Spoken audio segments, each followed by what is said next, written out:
The boy with no shoes. In a small, broken-down hut on the edge of the city, a 7-year-old boy named Yusef woke up before the sun.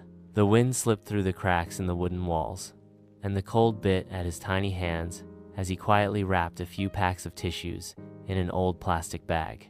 His little sister, Mira, only 6, was still sleeping under a thin, patched blanket. In the corner, their father, old and frail, lay coughing, wrapped in a worn shawl. Their mother, tired but gentle, helped Yusef put on his scarf, though his jacket was too thin and his shoes were torn, barely holding together.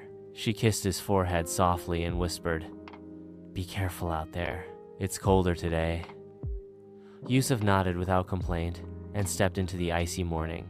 The city was already waking up, cars rushing, people hurrying past in their warm coats. Yusef sat quietly on the edge of the sidewalk, shivering in the cold, his breath fogging in front of him. "Tissues, only $1, he called out with a small voice.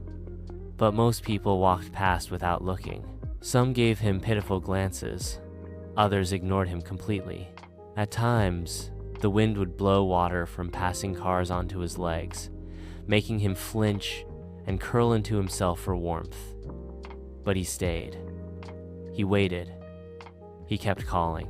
Slowly, he collected a few coins, a couple of wrinkled bills. His fingers were red from the cold.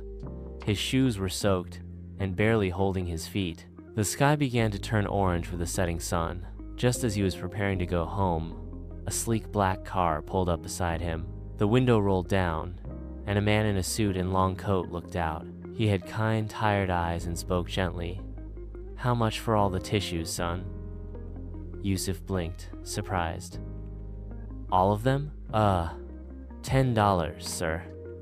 The man smiled and handed him a crisp $10 bill.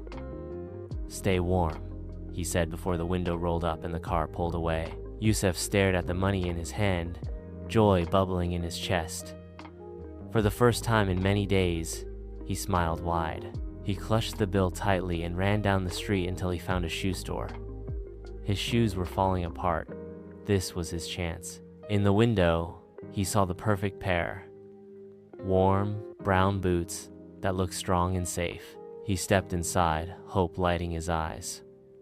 "How much is that one?" he asked the shopkeeper. The man looked at Yusef's old clothes and answered plainly, $70. The light in Yusef's face vanished.